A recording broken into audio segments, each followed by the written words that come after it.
There's a woman in Hollywood who almost cost The Rock everything: his family, his reputation, and his $800 million empire. But this wasn't about romance. It was about something much more dangerous. March 15, 2016. 3:47 a.m. Lauren Hashian woke up to the sound of hushed voices coming from downstairs. This was the seventh night in 2 weeks that Dwayne's phone had pulled him out of bed for what he called urgent business calls. But something about tonight felt different. Something about the way he whispered made her blood run cold. She crept to the top of the stairs and listened. "Victoria, we can't let this get out," she heard her husband say, his voice tight with panic. "Lauren doesn't know anything about this. If she finds out..." Lauren's heart stopped. Who was Victoria? And what was Dwayne hiding from her? What happened next would either save their relationship forever or destroy it completely. The year was 2016, and Dwayne Johnson was riding the highest wave of his career. Fast Furious had transformed him from a wrestler into a global action superstar. His Instagram following was exploding past 50 million. Hollywood executives were literally bidding against each other for his time. But behind the $1 million smile and motivational posts, his marriage to Lauren was hanging by a thread. And it all started 3 months earlier with a phone call that changed everything. December 12, 2015. Dwayne was in his home gym, pushing through his legendary 4 a.m. workout when his phone rang. The caller ID showed a Miami area code he didn't recognize, but something made him answer. "Dwayne?" The voice was slurred, desperate. "It's Marcus. Marcus Thompson. Remember me from the WWE days?" Dwayne remembered. Marcus had been a mid-card wrestler who'd struggled with addiction even during his active years. They'd shared locker rooms, traveled together on the road, but hadn't spoken in over a decade. "Marcus, man, are you okay? You sound..." "I'm dying, Dwayne." Marcus's words sent chills through The Rock's spine. "I'm in a Miami hotel room and I think this is it. But before I go, I need to tell someone the truth about what we did. About the money. About the underground fights." Dwayne's blood went cold. "Marcus, what are you talking about? What underground fights? What money?" But the line was already dead. 20 minutes later, Dwayne's phone rang again. This time it was a paramedic calling from Marcus's phone. "Sir, we found your number in a note this man was holding. He's been rushed to Miami General Hospital. Overdose. He's stable now, but there's something else. He was clutching a piece of paper with some pretty serious allegations about you. The press is already sniffing around." The note read, "If something happens to me, tell everyone the truth. Dwayne Johnson owes me $2 million from the Miami underground fight deal. He knows what he did. Make him pay." But here's the thing that would make this situation a nightmare. None of it was true. Marcus, in his drug-induced paranoia, had fabricated an entire scenario based on fragmented memories, guilt, and addiction-fueled hallucinations. The Rock had never been involved in underground fighting, never owed Marcus money, and had no idea what Miami deal Marcus was referring to. But try explaining that when the story hit a small gossip blog 3 days later. The headline read, "WWE legend claims The Rock owes him millions from secret underground fight ring." That's when Dwayne's management team panicked and made the call that would nearly destroy his marriage. They brought in Victoria Sterling. Victoria wasn't just any crisis management specialist. She was the woman who'd made scandals disappear for Tom Cruise, Leonardo DiCaprio, and half of Hollywood's A-list. Her reputation was legendary, and so was her price tag. But more importantly, so were her methods. "Mr. Johnson," Victoria said during their first meeting at her sleek Beverly Hills office, "I've been doing this for 15 years. I don't just manage crises, I eliminate them. Completely. But I need total control."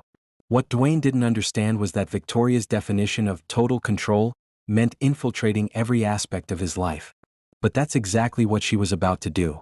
Within 48 hours, Victoria had installed herself as the gatekeeper to The Rock's entire existence. Every phone call was monitored. Every email was filtered through her team.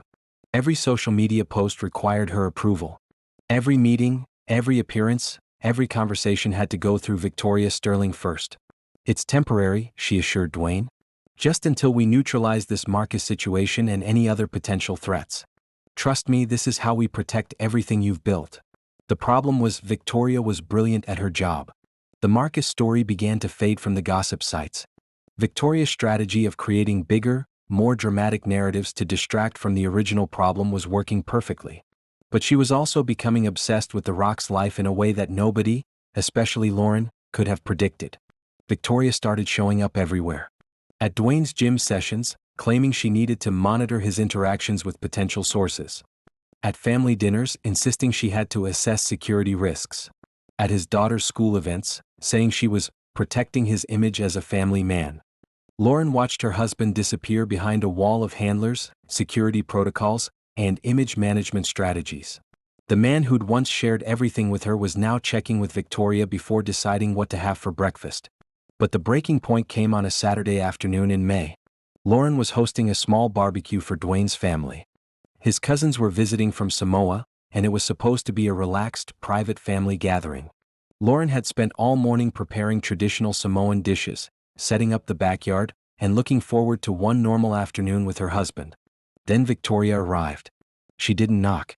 She didn't call ahead. She walked into their backyard like she owned the place, carrying her phone, her tablet, and an attitude that made everyone freeze. "Dwayne, we have a situation," she announced, completely ignoring the family gathering around her. "TMZ is running a story about your workout routine possibly being connected to steroid use. We need to craft a response immediately." The backyard went silent. Dwayne's cousins exchanged uncomfortable glances. Lauren felt her face burn with embarrassment and rage. "Victoria," Lauren said, her voice carefully controlled, "this is our home. This is family time." Victoria turned to Lauren with that practiced, condescending smile that had made her famous in Hollywood circles.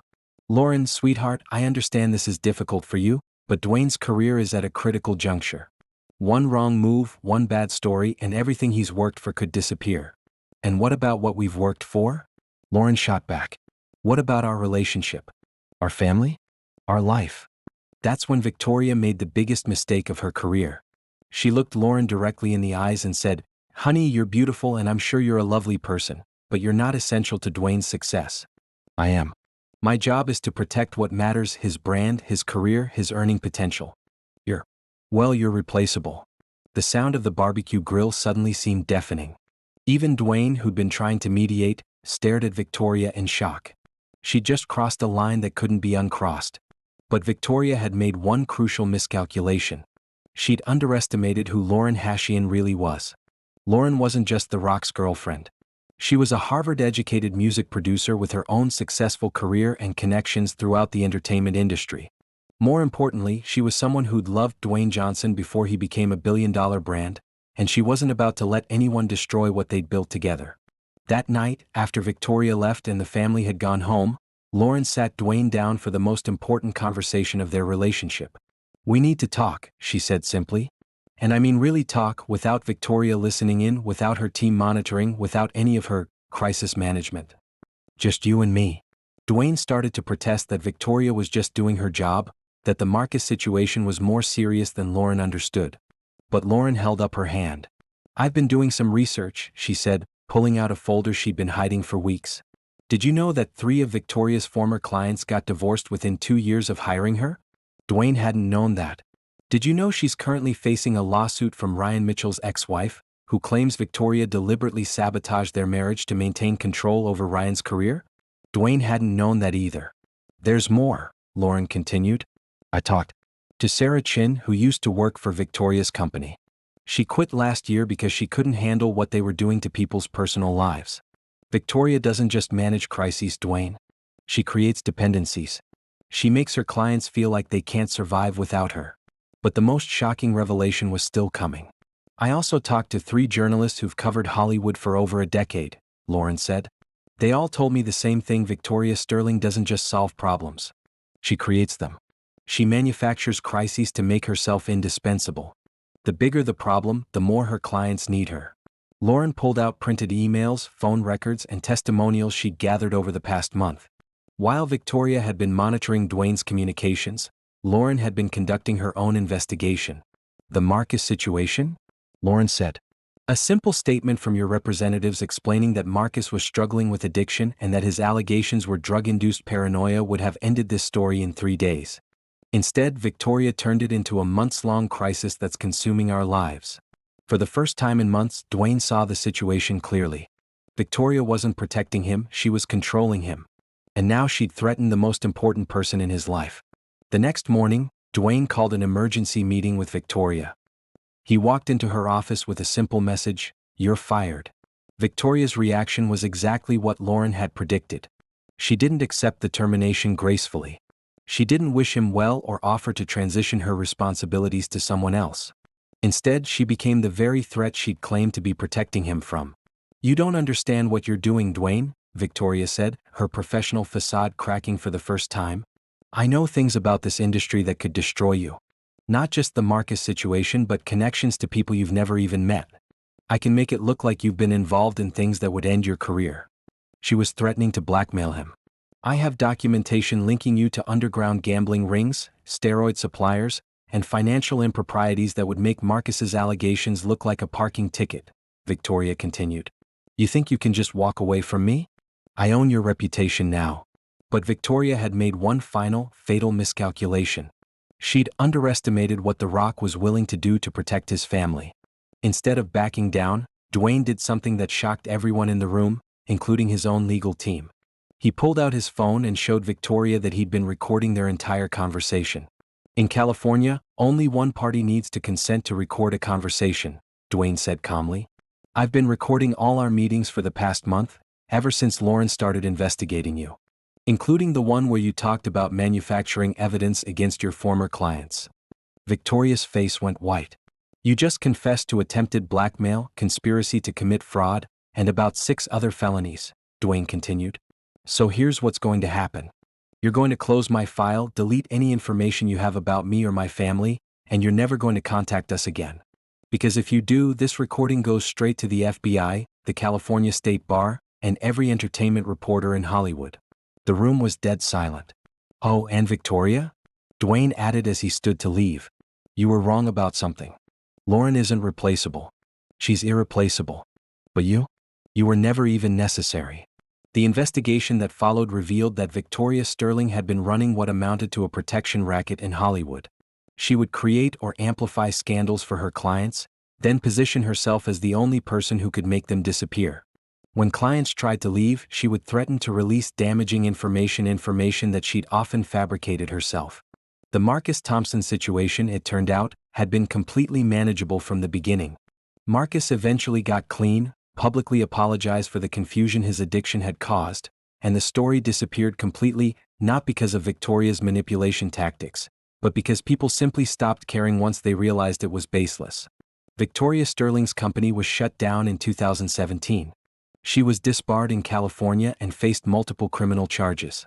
Several other Hollywood figures came forward with similar stories of manipulation and control, leading to a broader conversation about the ethics of crisis management in the entertainment industry. But the real victory wasn't the legal consequences for Victoria. The real victory was what happened between Dwayne and Lauren.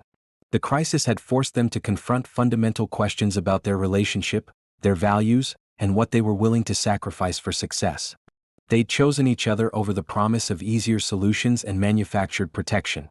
6 months later, they were married in a private ceremony in Hawaii, surrounded only by family and close friends. No crisis managers, no image consultants, no manufactured drama, just 2 people who'd fought for their relationship and won. And that's when Lauren discovered something that Victoria had missed entirely. True strength isn't about having all the right people on your team. It's about having the courage to fire the wrong ones, even when they're promising to solve all your problems. The woman who almost destroyed The Rock's marriage had taught them both the most valuable lesson of their lives: that the most dangerous threats don't always come from outside your relationship. Sometimes they come from the people who claim to be protecting it. In Hollywood, where image is everything and scandals can end careers overnight, Dwayne Johnson and Lauren Hashian proved that sometimes the best crisis management strategy is simply telling the truth and standing by the people who matter most. Their marriage didn't just survive the Victoria Sterling crisis, it became stronger because of it. The foundation of trust and honesty they built during those dark months became the bedrock of everything they would accomplish together in the years that followed. Victoria Sterling had promised to make The Rock's problems disappear. Instead, she nearly made his happiness disappear. The difference between the two turned out to be everything. Today, when Dwayne talks about the challenges he's overcome, he rarely mentions this period. But Lauren sometimes shares the story with other Hollywood wives and girlfriends who feel like they're losing their partners to the industry's machinery. The most dangerous person in your relationship, she tells them, isn't necessarily someone your partner is sleeping with. Sometimes it's someone who's making them believe they can't succeed without betraying who they really are. And in the end, that's exactly what Victoria Sterling had tried to do. She tried to convince The Rock that his success depended on sacrificing his authentic self and the people he loved. But Lauren Hashian had shown him something more powerful than any crisis management strategy, that real strength comes from staying true to who you are, even when the whole world is trying to change you.